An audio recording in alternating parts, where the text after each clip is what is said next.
Ladies and gentlemen, you're watching the Keith Andrew Network, and this is another edition of the Keith Andrew Network UK edition. Follow us, brought to you by. Make sure to get your ass vaccinated. It's very important. Be vaccinated so this whole corona thing can be a bad memory. Now, the first question I want to ask you is, who inspired you to become a professional actress? Okay. Do you know what? I don't really get inspired by celebrities as such. I mean, I always wanted to do acting and I always wanted to do comedy. I remember like being 9 and being in school and then saying, what would you like to be when you grow up? And I was like, I would like to be a stand-up comedian. And they're like, it's not really a very like valid goal. And I was like, but I will do it. Like, be a lawyer instead, or a doctor, or a teacher, or that. I mean, I am actually qualified to have been any of those things if I'd wanted. Well, I don't know, because I never went for it. But no, I sort of say I inspired myself. That sounds really big-headed. But yeah, I don't tend to like look up to people per se. Like, I just sort of do what I want when I want to, and somehow magically, weirdly, it worked. No, I agree. You can when someone even asks that, you can even have fun with it. What do you want to be when you grow up? I want to be a proctologist. I think I also said I wanted to be a prankster as well, which I did that too, and had viral prank videos. Although you've got to be super, super careful with it now because you'll get chucked in prison. If you're causing a disturbance, trust me, I know. Well, I didn't get chucked in prison, but I got arrested. You know, one of the things about is saying you want to be a proctologist, you can say to the teacher, hey, I found your head. Oh. I know, I'm not really good at jokes. My parents like to tell me is, don't quit my day job. Oh. But the other thing I wanted to say is a little bit about you. You are a professional actress, comedian. You're into yoga. But the one thing that jumps out at me is you have been featured in Game of Thrones. My dad loves Game of Thrones. Oh. So, with that being said, we actually, he named our dog. We got a golden retriever. She's actually not like golden. She's more like a light Russian. Oh, but cute. If you like Game of Thrones, you should get this reference. Her name is Arya. I actually don't like Game of Thrones, and I've never watched it. Not even the episode I was in, not even the scene that I was in, because I was like, dude, it took me 15 hours almost to film this. Like, the last thing I want to do is sit and watch it. I think I went down the pub instead. And then talked about it down there. That was ages ago now. That was like 6, 7, it was 2014, so it was quite some time ago. But yeah, it was an interesting experience. Well, let me ask you this. Have you had the opportunity to meet any of the castmates, and have they ever give you word of wisdoms, or who were really nice to meet, who were assholes? Well, because I've never watched it, I sort of didn't really know who anybody was, but I do have the story. It's quite interesting, actually. So there's an old man. He was in the scene with me. He was having an argument with a pirate, and I just remember I stole a cheese sandwich off him. That's it. He was going out because he had a table where it had like sandwiches and sausages and like I don't even remember what else was there, but it was like proper. It wasn't like really high-end film set food. It was like someone had just nipped to Aldi or Asda and bought a pack of sandwiches. But there was one cheese sandwich left, and I was like, right. So I went to a point one stage where I would literally only eat plain food, and a lot of that consisted of cheese. So I just ate the sandwich, and then I heard him saying, oh, there was one cheese sandwich here before, where's it gone? And I was like, guilty over here. But no, he was really nice. But yeah, I mean, I don't really get starstruck, probably because I didn't know who any of them were. But, oh God, that sounds awful. But I don't, because it's a little bit too gory for me. I don't know, it's just like I looked up, like when I found out I was going to be in the show, I didn't think it was such a huge deal, but everyone was like, do you not understand what this means? I was like, going to be on a TV show? And they're like, Game of Thrones. I was like, I don't know, man, I've never watched it. I'm like, Google it. So I did, and it just came up as like top 20 goriest deaths. I was like, right, that's enough of that. I'll do it, but I ain't going to watch it. And I never have done, and I never will. But I know it was obviously a phenomenal show, and, you know, obviously was the biggest, if not the biggest show in the world, which I was a part of, dare I say. Yeah, it was the biggest show in the world, though. Or it's been voted that a few times, I think. You know, for me, I know bits and pieces about Game of Thrones. I like the introduction, the theme song. I like the dragon. Can't think of her name, but she is in charge of the dragons. But for me to say, am I a diehard fan? I'm more of a diehard fan of Dragon Ball Z. You know, I love that show. You know, it doesn't matter how old I'm gonna get. That show will always influence my life. And, you know, to be honest, I kind of like Lord of the Rings better than Game of Thrones. I love Lord of the Rings. Yeah, I do like Lord of the Rings a lot. It is good. There's a brilliant 10-hour video on YouTube, by the way, and it's, if you just type in Hobbits to Isengard on YouTube, it's a 10-hour video of just a song about taking the hobbits to Isengard, and it's really great. And I got a great story about this. So when I lived in Kent, I had this neighbour. Kent is a like sort of just outside of London in the southeast of England, and I had a neighbour, and he was so loud. He would just play really loud music all night, like drum and bass. It was really irritating. Like, it's funny, I can laugh about it, but it was fucking annoying at the time. So I was thinking, what is the one thing I can do to really piss this fucker off? Now, I know he sleeps during the day, and I worked during the day. So before I went to work, popped on my like speakers, you know, I had a surround sound system in my house. So I popped that on, typed into YouTube, Hobbit to Isengard, 10-hour version. Hit play, turned up the volume, and walked right out my front door to work. And didn't come back until, I don't know, later, but it stopped by then. But it did play for, I hope it played for the full 10 hours. Strangely enough, he left not long after. True story, he did actually move out a few weeks later, or we got turfed out, I don't know. But to be fair, I'm just lucky it was me who didn't have the eviction notice, because the crowd was disturbing the peace with hobbits. Lots of times in a row.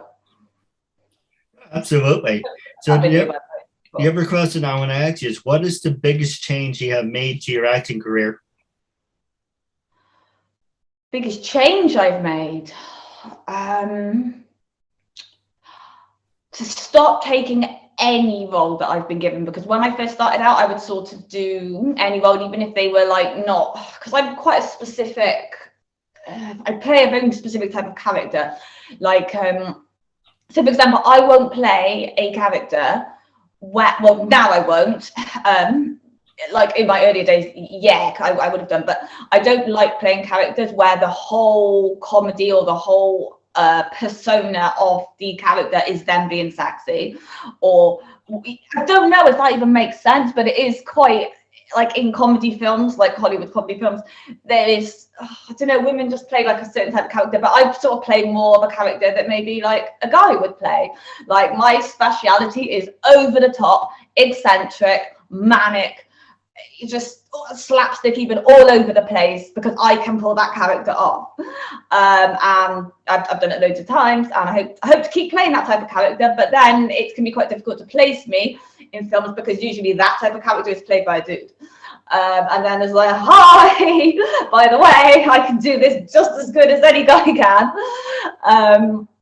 But no, I'm very confident with acting and with comedy, and I mean, I've headlined quite a few comedy shows, and when I've not got a load of confidence in real life, but when I get on stage, I just open my mouth and talk. And if you hadn't noticed, I really like to talk. Me too. We get along perfectly. People say I have diarrhea of the mouth. Oh, I've been told that as well. Not for a while, but I have heard that before, yeah.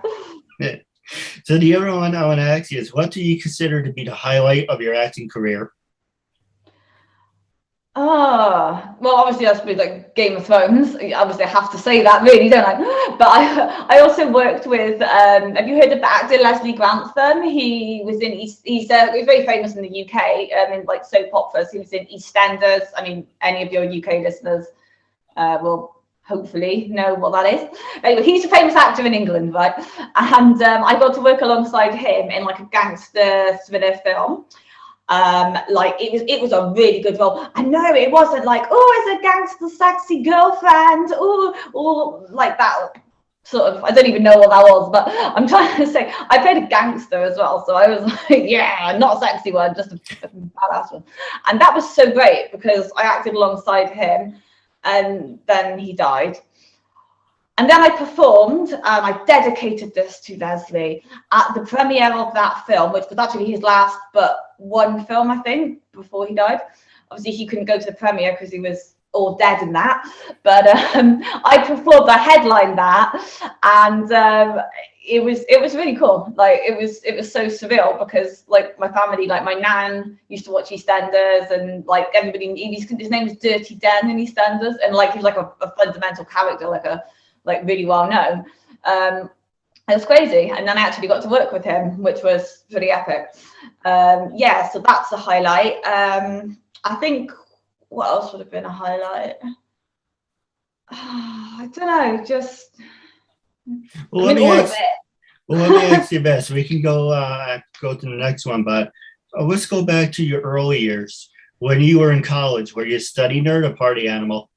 Oh no, I'm a bit of both, to be fair. I wouldn't say I was the best behaved kid, not a chance, or the best behaved teenager, but not in a like horrible way, but like just in a more hyperactive, disruptive type way. Like I was never nasty to anyone. But no, actually very, very well in my exams, and I've got an advanced diploma in business management as well, which was pretty cool. And dare I say, I actually didn't find it that difficult. So yeah, I mean, I could have like gone to uni and studied to be a lawyer like my mum or something, but I kind of chose a different path, and that was when I kind of got rebellious and started drinking and smoking and doing stupid things with not focusing so much. But I mean, no, I did good in my exams, and I'm pleased with myself that I did. I'm not sure now after like 12 odd years, and I think I've killed quite a few brain cells with my past lifestyle of partying, so I don't think I could sit exams anymore, not like that, and get the grades that I got. No, I'm not kidding myself. I know that I have killed off a lot of brain cells in the past 10 or 12 years. So the next one I want to ask you is a two-part question. The first one is, what is the best advice? Well, what is the best piece of advice you ever got in your acting career, number one? And were you ever, you mentioned yoga, so of course you are beautiful and you're in shape. No, did you ever get the chance to do one of those human pyramids, or not into the whole human pyramid stuff? I don't know what that means. I also do the first part first. What's the best bit of advice I've had? Yes. I don't know. I just seem to have been given really shit advice, to be quite honest with you, mate. But best bit of advice, probably I think just be yourself, really.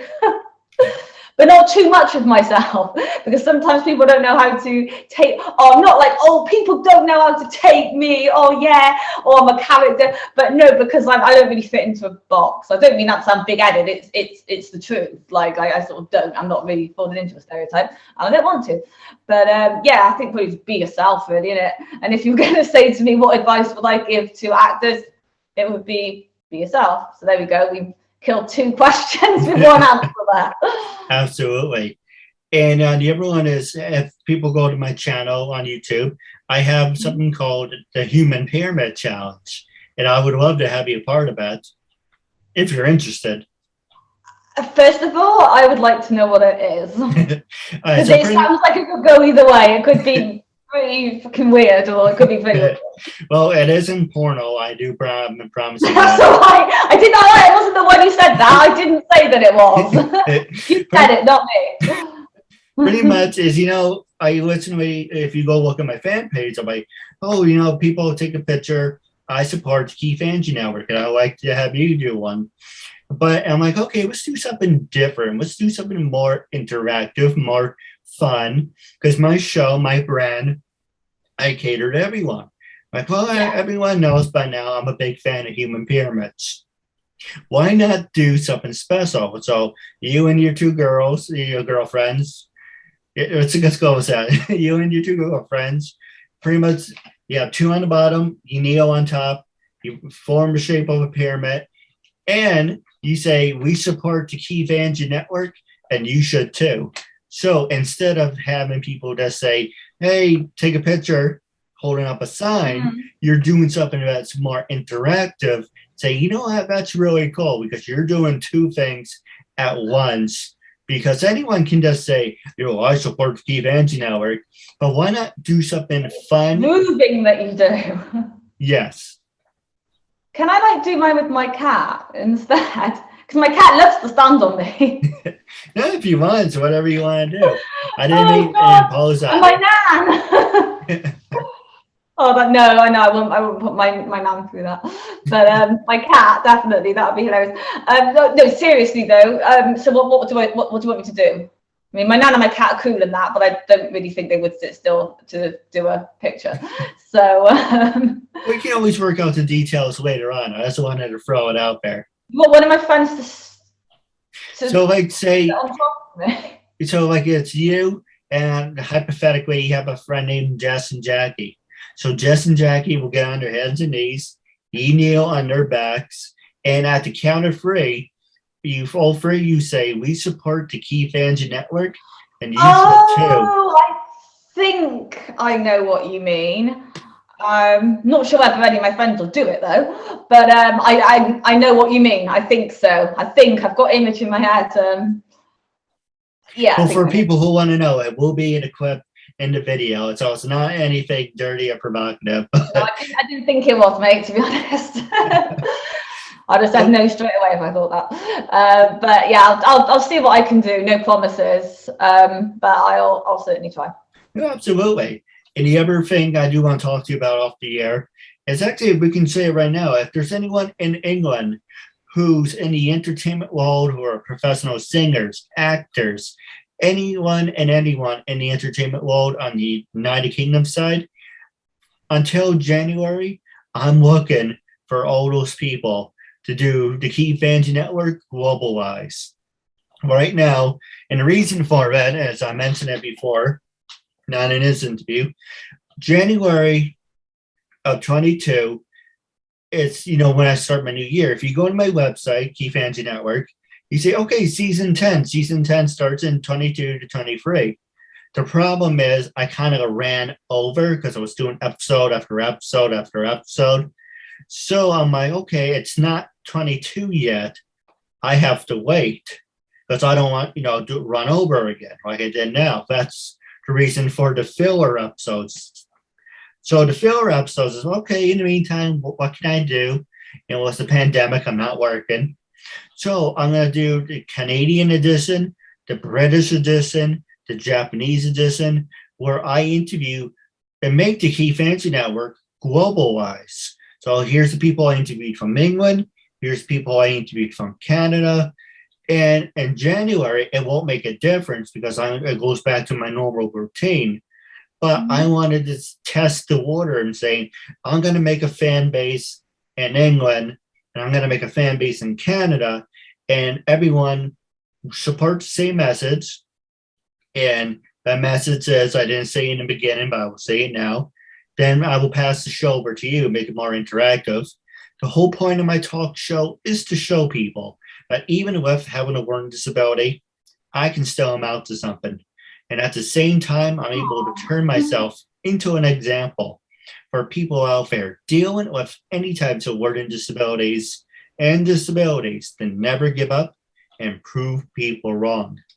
Prove to them that labels do not dictate who you are and who you're going to be. So prove to them you can stem out something. So hashtag break the labels. Now, with that being said, no, absolutely. But the one thing I want to say is you do not have to have a disability to be on the show. Everyone in the entertainment world is more welcome to be on. For an example, you don't have as far as I know, if you don't have a disability, but by you taking the time to be on the show, you're supporting my message, you're helping me get my message out there, and hey, you're making a new friend out of it. Well, it's the Yeah, last. I'm not classified as disabled, but I've got various health conditions, so yeah, I can not relate entirely, but I know where you're coming from. No, absolutely, and Yeah, that's and the I'm same. glad I'm making new friends. I love making new friends. And that's what I was saying. Labels do not dictate who you are and who you're going to be. And it Yeah. isn't just, I tell you a funny story. Everyone keeps saying, why you want to have me on the show? I don't have a disability. And I actually met Amy DeMont, who's an Alita. Out of all the people, I didn't expect her to say it. It's like, thank you for the autograph and the picture. By the way, I would love to have you as a guest on my show. And she started to look at me and went, but I don't have a disability. Okay, Oh. that's not the point. The point is I'm turning myself into an example with disabilities. By having you on, you're supporting the message and sharing it and awareness, saying, if he can do it and I support him, and there's absolutely why no one out there, disabilities or to have disabilities, can live their dreams. So you don't have to have a disability to be on the show. Understood. It's good. It's brilliant. It's a very, very, very good message, a strong one, and I'm sure lots and lots of people can relate to that. I agree. Now, it's the last 3 minutes. I'm going to pass it over to you. But the last question I want to ask you, I want you to be brutally honest. When I first approached you to be a guest on my talk show, what made you say yes? How do you feel now? And what do you recommend to other people? And then you can ask me anything you want. Oh, okay. When you first asked me to be but didn't I message you first and ask you if I could be a guest on your show? To be honest, I don't remember. Okay, well, we'll just say you messaged me, okay? So we'll just put it in the context you want. Okay, so when you asked me to be a guest, or I asked you, or whatever, what made me want to be a guest was because I thought your message was absolutely fantastic. I did watch your stuff before. I don't know if you watched any of mine. People have watched my comedy and then go, no, I don't think we really do want him on the show. But no, obviously that has happened. That has actually happened. But no, I think the message you put out is fantastic. I'm always up for reaching new audiences. I love to talk. Really? Can you believe that? But I do. And yeah, I like to tell my own story. I like to help other people tell their stories. Yeah, and I'm really glad that I did come on the show. I know it took us long enough to actually arrange it, didn't it? Because I was ill, then I was on holiday, then I think you couldn't do it, then I was ill again, then I had a heart monitor strapped to my chest because I'll be get out of bed. But yeah, I'm very glad we have actually done it, and I would love to come back and be a guest on the show again at some point. And would I recommend it to people? In a word, yes. Yes, I would. If you like doing radio shows and podcasts and that, because if you don't, you might not enjoy it. But if that's your thing, which certainly is mine, then yeah, 100%. Whether you've got disability or not, I enjoyed it. And I mean, would I recommend it? I mean, as long as you don't do anything like really weird with the footage and like you look like an arsehole, then as long as you don't do that or do anything mental with it, then yes, I do recommend being a guest on the show. And I will recommend people if that was where you were going with this as well. Of course I will. I know loads of people around, so. No, absolutely. I really like you. So yeah, I want to do something very special. Is I'm going to give you an extra 3 minutes. We're going to go overtime right now. So it's 3 minutes. Was there anything you want to talk about? Anything you want to ask me? This is overtime. Usually I try to keep it 28, but if I really like talking to someone, I'm like, you know what? Let's do the extra 3 minutes. Dude, I did a radio show that they said the maximum would be 1 hour. I was on there for 2 hours, 40 minutes. I don't even know what we talked about. Nonsense. But this is actually some will sit well. I don't know. We have talked about nonsense as well. Anything would I like to say? I guess this is the point where I should say something really inspiring or something motivational, but don't really. Just no. Be happy. Be happy and just be thankful we're not in 2020 anymore, because that shit was rough. That was. That nearly turned me back into an alcoholic. So it really did. So yeah, and I'd just say, if I wanted to ask you anything, I don't know, I think we've covered sort of most angles, to be honest. Well, let me ask you, how can our fans and listeners get in touch with you? Oh, okay, brilliant. Yes. So hopefully it might be in the link, the old link in description down below, or whatever it's called. Yes, you can follow me.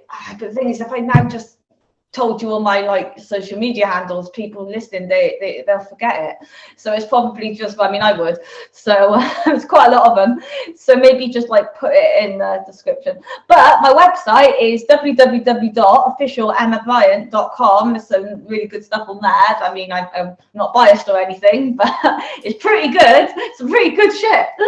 I've got my blog on there, but I talk about my own struggles with mental health, with domestic violence, with alcoholism, and overcoming pretty much all of that. Yeah, I really do need to update my blog. Yeah, so there's that. You can just put my name into YouTube, which is Emma Bryant, if you hadn't already guessed, because it's not like my name's been written in the bottom of the screen for the past 40 minutes. I literally, if you just put my name into Google, like all the socials or whatever you call them come up, but I'm not really good with social media, but I just post a lot of nonsense. Don't expect anything particularly of a high intellectual level. It is mostly just pictures of cats and nonsense and rubbish, but yeah, at least it's light-hearted, at least it's fun. Oh, absolutely. Now I do have a couple questions for you off the air, but wrapping up, it was a real honor and privilege having you as a guest. And I'm looking forward to part 2 down the road. Yeah, please.